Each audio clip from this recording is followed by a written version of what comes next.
అదే RTV app వార్తల్ని క్షణాల్లో చదివే అవకాశం ఉంటుంది. ఒక న్యూస్ పేపర్, ఒక టెలివిజన్ ఛానల్ మీ చేతుల్లో ఎప్పుడూ ఉంటాయి. నమస్తే, వెల్కమ్ టు ఆర్టీవీ.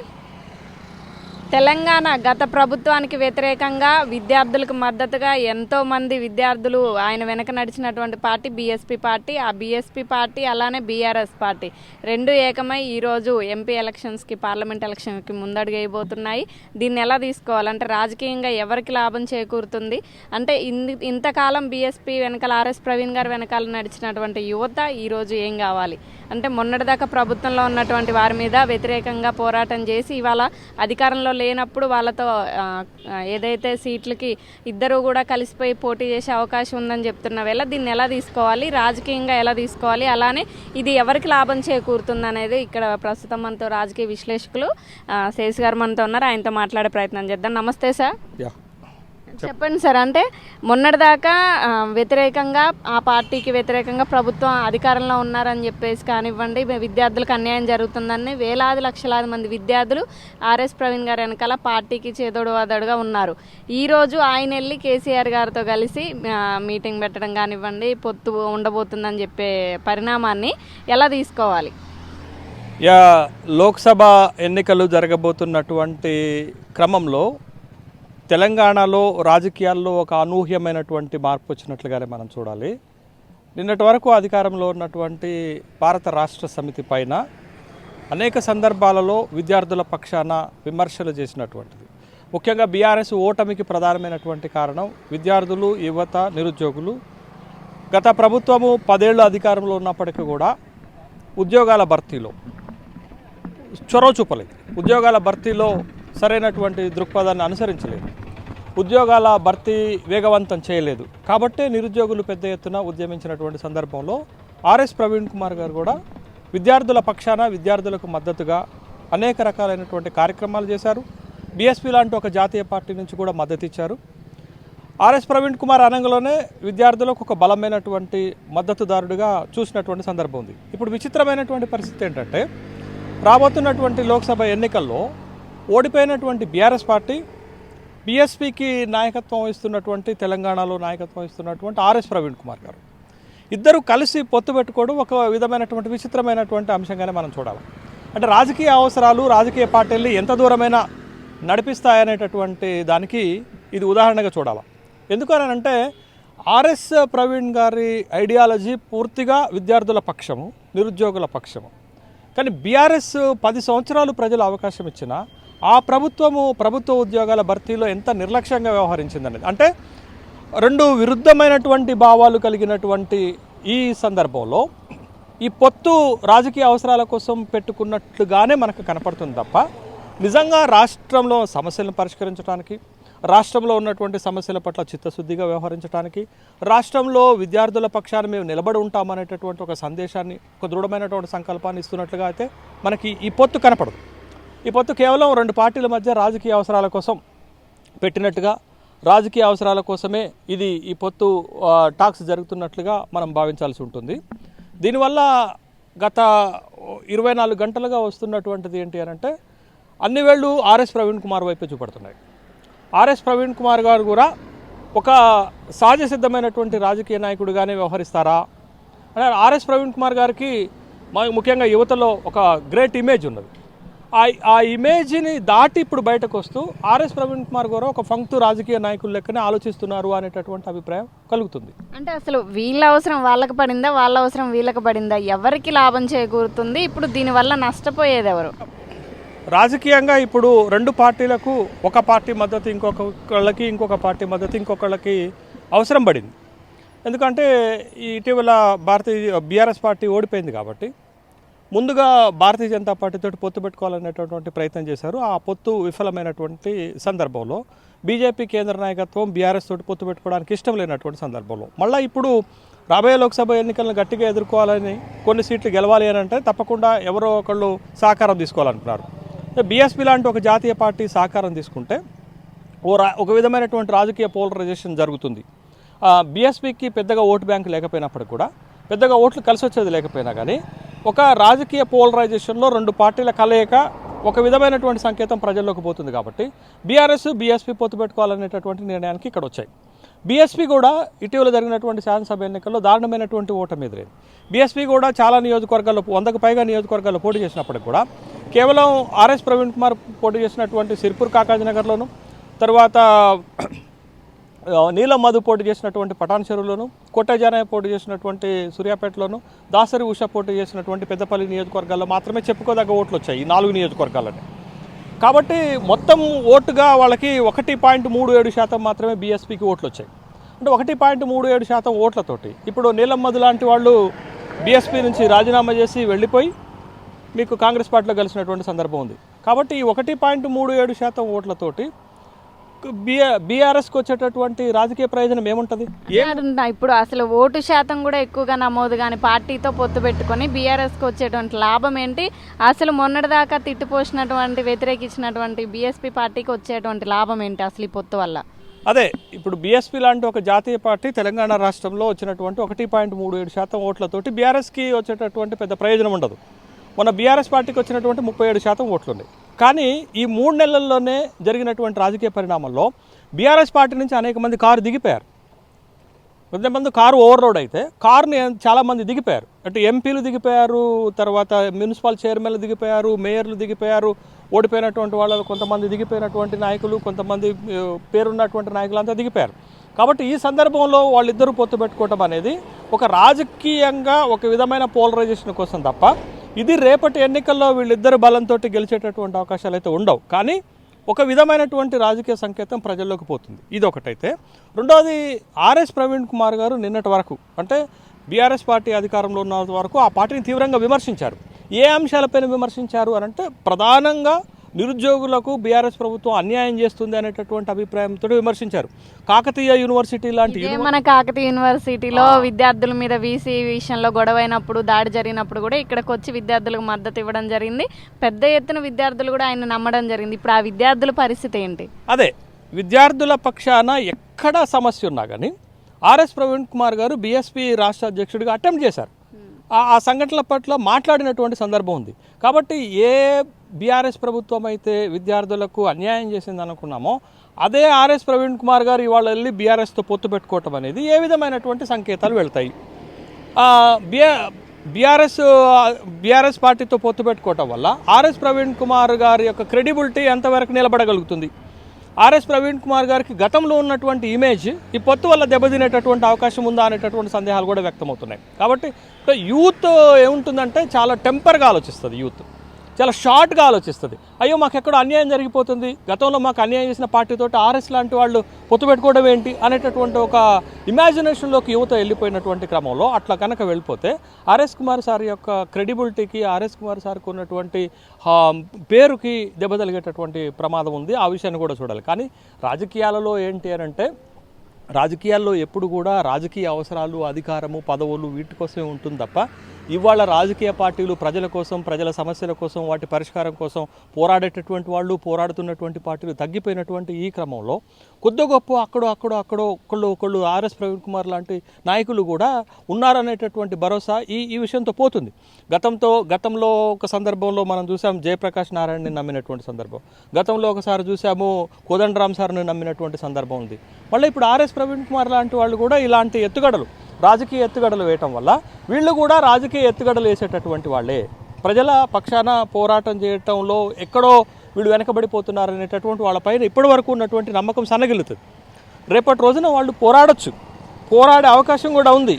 కానీ ఏ సెక్షన్ కోసం అయితే మనం పోరాడామో ఆ సెక్షన్లో నమ్మకం సన్నగిల్లిన తర్వాత మనం ఎంత పోరాటం చేసినా అది అధికారం కోసం అవుతుంది, పార్టీ కోసం అవుతుంది, అవకాశాల కోసం అవుతుంది తప్ప నిజంగా ప్రేమ ప్రజల కోసం, ప్రజల సమస్యల పరిష్కారం కోసం, విద్యార్థుల కోసం అని అనటంలో దాని స్టాండర్డ్నెస్ తగ్గిపోతుంది ఖచ్చితంగా. కాబట్టి ఒక విచిత్రమైన పరిస్థితి వాళ్ళ అసలు బీఎస్పీ కలవటం ఏంటి అనేటటువంటి అంశం కూడా వస్తుంది. ఇదే ఇప్పుడు హాట్ టాపిక్ అయిపోయింది కదా రాష్ట్రంలో. అదే ఇద్దరు నాయకులు కలిసి మాట్లాడుకున్నటువంటి సందర్భంలో సంయుక్త ప్రెస్ మీట్కి బయటకు వచ్చి సందర్భంలో ప్రెస్ని అడ్రస్ చేస్తూ ఆర్ఎస్ గారు మాట్లాడినటువంటి మాటలు కాస్త విచిత్రంగా కూడా అనిపిస్తున్నాయి. ఏంటి అని అంటే మొదటి మాటగా ఏం చెప్పారు, మేము ఎందుకు 2 పార్టీల మధ్య పొత్తు పెట్టుకుంటున్నాం, అవగాహన ఉంటుంది అనేటటువంటి విషయంలో ఆర్ఎస్ గారు చెప్పినటువంటి మొదటి మాట ఏంటి అని అంటే సెక్యులరిజాన్ని కాపాడటం కోసం, మతోన్మాద శక్తుల నుండి దేశాన్ని కాపాడటం కోసం రాజ్యాంగాన్ని మారుస్తారనేటటువంటి వాళ్ళకి వ్యతిరేకంగా మేము ఈ అవగాహనకు వచ్చాము, ఈ పొత్తు పెట్టుకుంటున్నామని చెప్పారు.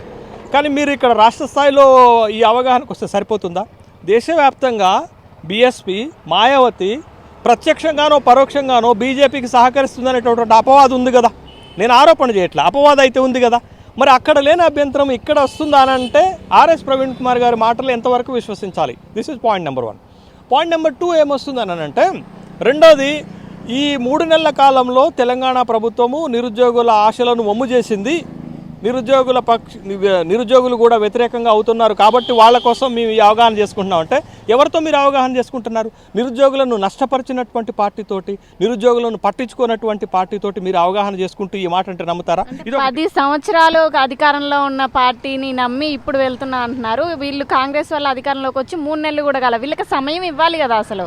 అదే రజనీ గారు, నేను ఇక్కడ చెప్పేది ఏంటంటే, ఈ 3 నెలల కాలంలో కాంగ్రెస్ విద్యార్థుల నుండి ఏం వ్యతిరేకత కొని తెచ్చుకుందని విషయాన్ని ఆర్ఎస్ ప్రవీణ్ కుమార్ గారు చెప్పాలి. ఎందుకంటే గత ప్రభుత్వం ఇచ్చినటువంటి నోటిఫికేషన్లలో ఉన్నటువంటి లొసుగులను, ఉన్నటువంటి కోర్టు లిటిగేషన్స్ని క్లియర్ చేసి రేవంత్ రెడ్డి ప్రభుత్వము ఈ 3 నెలల కాలంలో ఈ 30,000 మందికి ఉద్యోగ నియామక పత్రాలు ఇచ్చారు. ఎల్బీ స్టేడియంలో మీటింగ్ పెట్టి నియామక పత్రాలు ఇచ్చినటువంటి సందర్భం ఉంది. మొత్తం 30,000 వరకు ఇచ్చారు. ఓకే. తర్వాత రెండోది, గ్రూప్ 1లో ఉన్నటువంటి లిటిగేషన్ క్లియర్ చేసి ఫ్రెష్ నోటిఫికేషన్ ఇంకొక 60 ఖాళీలను కలిపి 363కి నోటిఫికేషన్ ఇచ్చారు. తర్వాత ఇప్పటి వరకు నిర్లక్ష్యం చేయబడినటువంటి ఎడ్యుకేషనల్ డిపార్ట్మెంట్ని, ఉన్నత విద్యారంగాన్ని, దాంట్లో టీచర్ రిక్రూట్మెంట్ కోసం 11,000 ఖాళీలను గుర్తించి 11,000 టీచర్ రిక్రూట్మెంట్కి నోటిఫికేషన్ ఇచ్చారు. ఈ 3 నెలల్లోనే ఇవన్నీ జరిగినాయి కదా. అంటే కాంగ్రెస్ ప్రభుత్వము ప్రయత్నం చేస్తుంది అనేటటువంటి విషయం అయితే స్పష్టమవుతుంది కదా. గత ప్రభుత్వం కంటే ఇది ఎక్కువ స్పీడ్గా పనిచేస్తుంది అనేటటువంటి విషయం స్పష్టమవుతుంది కదా. కాబట్టి మీరు ఈ ప్రభుత్వం పైన ఆరోపణలు చేయడంలో ఉన్నటువంటి శాంటిటీ ఏంటి?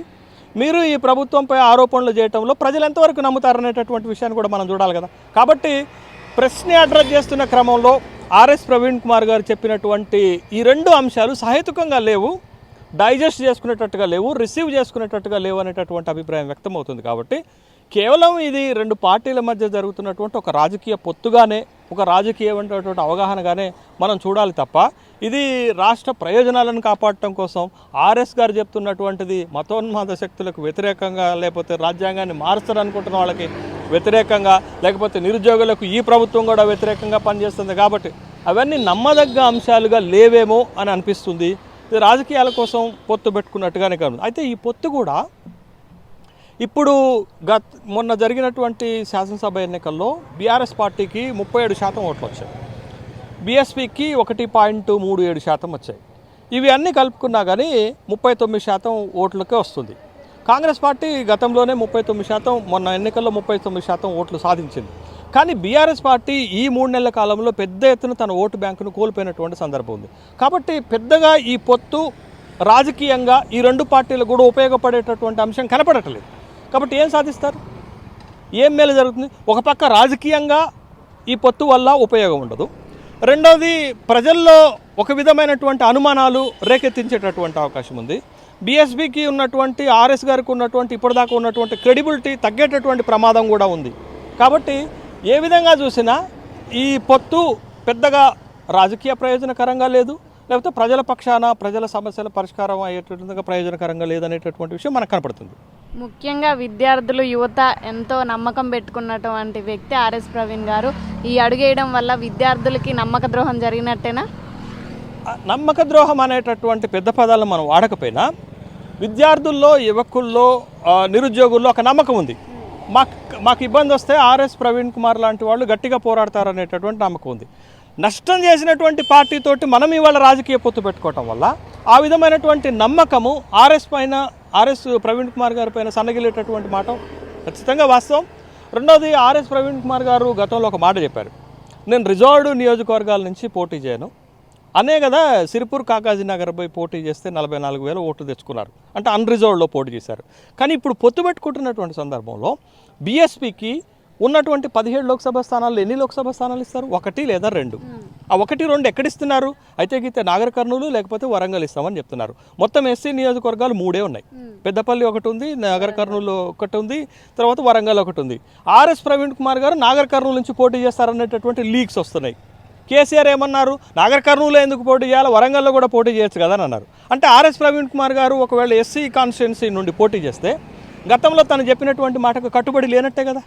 అంటే రాజకీయంగా ఇన్ని రకాలైనటువంటి ప్రశ్నలు రాజకీయాల నుంచి ప్రజల నుంచి ఎదుర్కోవాల్సినటువంటి అవసరం ఉంటుంది. ఈ కూటమి, ఈ పొత్తు, లేకపోతే ఈ పొత్తు పెట్టుకుంటున్నటువంటి ఇద్దరు ప్రధానమైనటువంటి నాయకులు.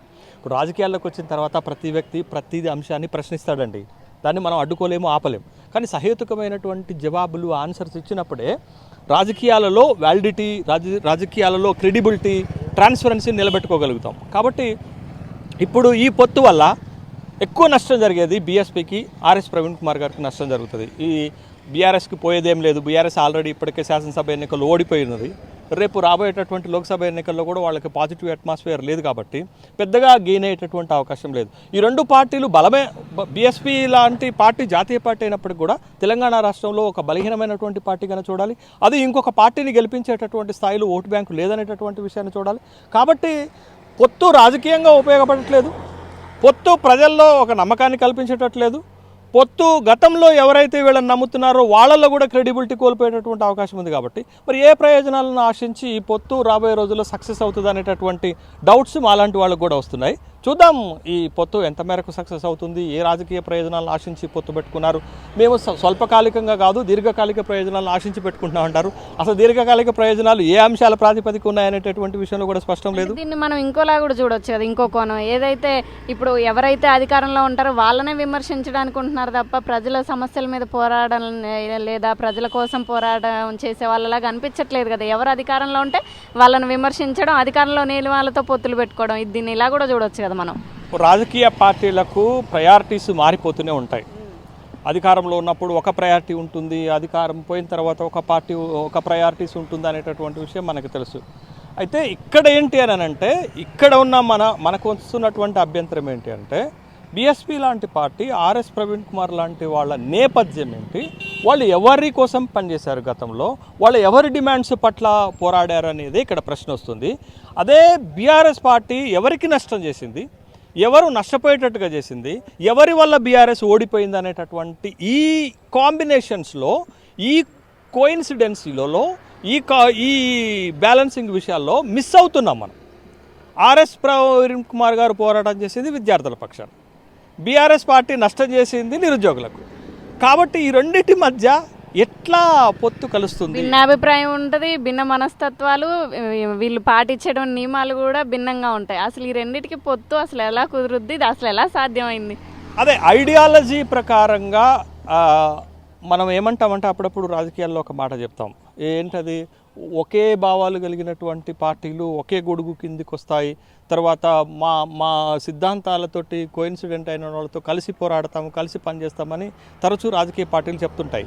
కానీ ఇక్కడ ఈ ఇటీవల కాలంలో దేశంలో కానీ రాష్ట్రంలో కానీ మనం చూస్తుంటే రాజకీయ పార్టీల మధ్య పొత్తు, రాజకీయ పార్టీల మధ్య అవగాహన అనేది ప్రజల కోసం కాకుండా, ప్రజల సమస్యల కోసం కాకుండా, ప్రజల సమస్యల పరిష్కారం కోసం కాకుండా, ప్రభుత్వ విధానాలను ఎండగట్టడానికి కాకుండా రాజకీయ అవసరాల కోసం, అధికారం కోసం మాత్రమే పార్టీల మధ్య పొత్తులు పెట్టుకుంటున్నట్లుగా మనకు కనపడుతుంది. బీఆర్ఎస్, బీఎస్పీ పార్టీల మధ్య జరుగుతున్నటువంటి ఈ అవగాహన, ఈ పొత్తు కూడా రాజకీయ అవసరాల కోసం నిర్దేశించబడిందే కానీ ఒక ఐడియాలజీ మీదనో, లేకపోతే దీర్ఘకాలంలో ప్రజలకు వచ్చేటటువంటిది, లేకపోతే యువతకు వచ్చేటటువంటి సమస్యల మీద పోరాడి పరిష్కారం చేయాలనేటువంటి దానిపైన అయితే ప్రజలు నమ్మటం లేదు, ఆ నమ్మకం కలగటం లేదు. ఎందుకంటే రెండు విరుద్ధ భావాలు ఉన్నటువంటి పార్టీలుగానే మనం ఇప్పటి వరకు చూసాం. కాబట్టి వీళ్ళిద్దరి మధ్య ఉన్న ఒకే ఒక సామీప్యత ఏంటంటే, రెండు లౌకిక అజెండాను ముందుకు తీసుకుపోయేటటువంటి పార్టీలు. ఆ ఒక్క సామీప్యత తప్ప మిగతా ఏ సామీప్యత మనకు కనపడటం లేదు. కాబట్టి ఆ ఒక్క సామీప్యతతోటే ఈ రెండు పార్టీల మధ్య జరుగుతున్నటువంటి అవగాహన పొత్తుని ప్రజలు యాక్సెప్ట్ చేస్తారని అయితే నేను అనుకోవటం లేదు.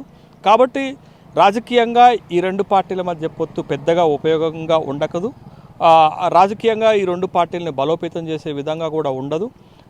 లేకపోతే బీఎస్పీకి, ఆర్ఎస్ ప్రవీణ్ కుమార్ గారికి ఈ పొత్తు వల్ల గతంలో ఉన్నటువంటి ఇమేజ్ని కోల్పోయేటటువంటి అవకాశం కూడా ఉంది.